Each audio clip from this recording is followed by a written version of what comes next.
Olá, touros, ursos e robôs.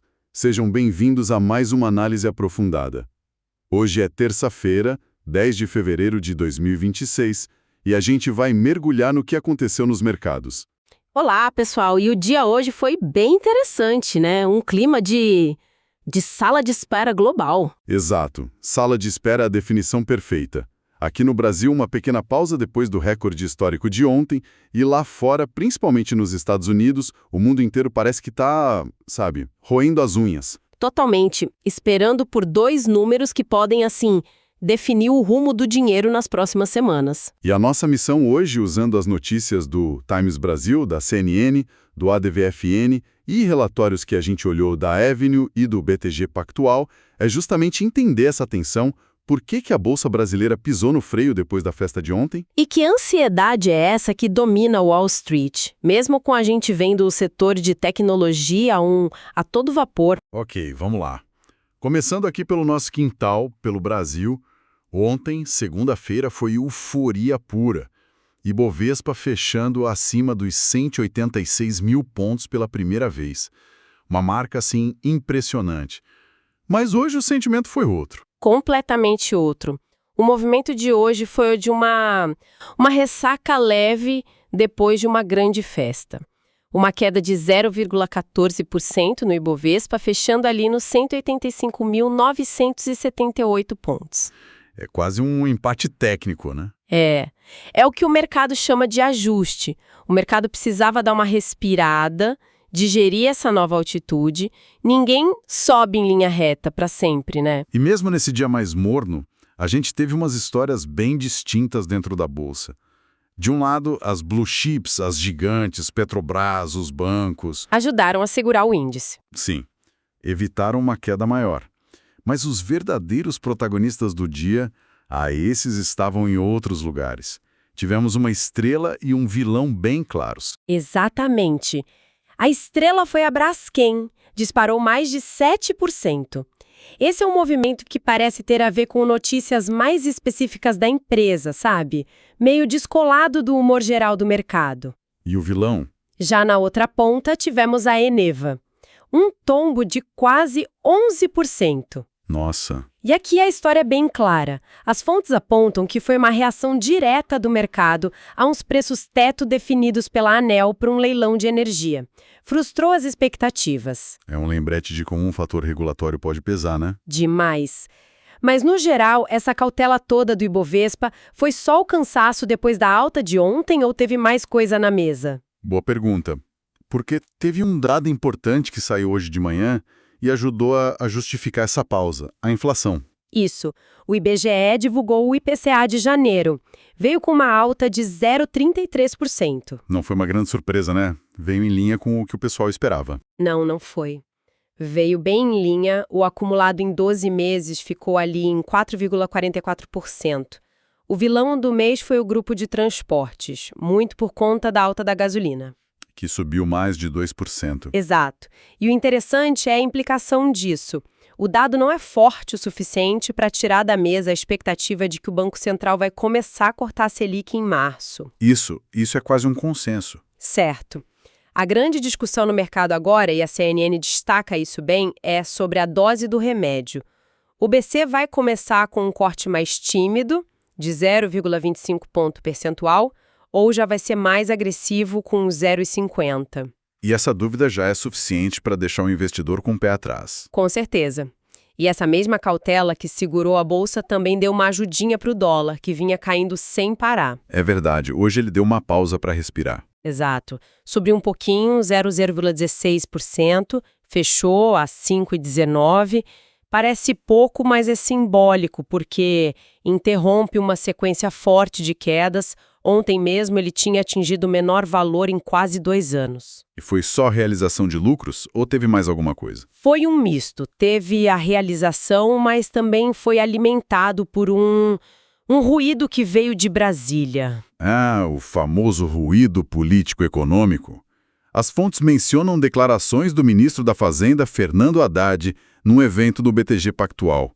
O que exatamente ele disse que mexeu com os mercados? Bom, ele tocou em 3 pontos que são, assim, música para os ouvidos de quem aposta na alta do dólar. Quais foram? Juros, gasto fiscal e autonomia do Banco Central. Basicamente, ele criticou abertamente o nível dos juros reais no Brasil, diz que o impacto na dívida pública é fortíssimo. Certo. Depois ele sinalizou possíveis mudanças em programas sociais, como o Bolsa Família, para, segundo ele, organizar melhor os gastos, e por fim deu uma cutucada na reação do mercado às novas indicações para a diretoria do Banco Central. É o combo perfeito para gerar incerteza, imagino. Perfeito. Para o mercado de câmbio, cada um desses pontos isoladamente já seria motivo de atenção. Juntos, eles criam uma narrativa de incerteza fiscal, de potencial interferência na política monetária. E aí o investidor exige um prêmio de risco maior para ficar em real. Exatamente, o que naturalmente segura o dólar num patamar mais alto. Mesmo que a tendência de longo prazo, com juros caindo lá fora, ainda aponte para um dólar mais fraco, sabe? Sei. Um analista ouvido pelo Times Brasil até projetou o dólar a 4,80. Pois é, mas no curto prazo, esse tipo de declaração funciona como uma âncora. Entendido. Então o Brasil está nesse momento de gestão do recorde, de olho na inflação e tentando decifrar os sinais de Brasília. E essa sensação de espera aqui é só um eco do que está acontecendo lá fora, né? É exatamente isso. Como disse o analista Alisson Correia para o Times Brasil, o mercado global está em compasso de espera. E o epicentro dessa espera é Washington. E olha que hoje até foi um dia positivo por lá. O Nasdaq subiu 0,90%, S&P 500 quase 0,5%, a tecnologia mostrando muita força. Muita força. O relatório da Evene destaca que a Oracle subiu quase 10% recentemente. Mas o que me chamou mesmo a atenção foi a notícia da Alphabet, a mãe do Google. Eles estão pegando um empréstimo de 20 bilhões de dólares para investir em inteligência artificial. Um número colossal. E não é só isso. O mais incrível é que eles planejam emitir títulos de dívida de 100 anos. E aqui é onde a história fica realmente interessante. Um título de 100 anos é uma aposta de longuíssimo prazo. Isso não se via desde quando? Desde o auge da bolha da internet, lá nos anos 90. O que isso nos diz? Diz que a Alphabet tem uma confiança absurda no futuro da IA. E que tem investidor disposto a apostar nesse futuro por um século. Nossa! É uma demonstração de força, de otimismo, que contrasta violentamente com a ansiedade macroeconômica que paralisa o resto do mercado. E essa paralisia tem nome e data para acabar, ou pelo menos para ter um novo capítulo. São 2 relatórios que todo mundo está esperando, certo? Exato. O mercado está refém de 2 dados cruciais que foram adiados por causa de um shutdown parcial do governo americano. O primeiro é o famoso payroll, que sai amanhã, quarta-feira. O termômetro do mercado de trabalho. Isso. Nos diz quantos empregos foram criados, se a economia está aquecendo ou esfriando. A expectativa é pela criação de umas 70 mil vagas, um número que o Fed considera saudável. E o segundo dado? O segundo é o CPI, o Índice de Preços ao Consumidor. É o principal dado de inflação dos Estados Unidos. Ele sai na sexta-feira. A projeção é de uma alta mensal de 0,3%, o que levaria a inflação anual para 2,5%. Ok, então temos emprego na quarta e inflação na sexta.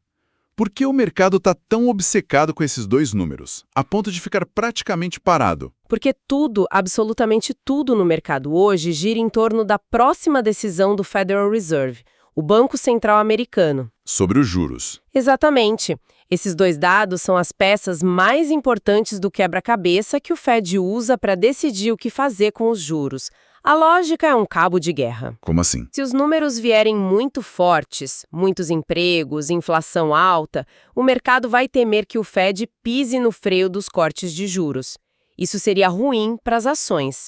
E se os números vierem fracos? Aí a esperança por cortes de juros se renova, o que tende a animar os investidores e jogar as bolsas para cima.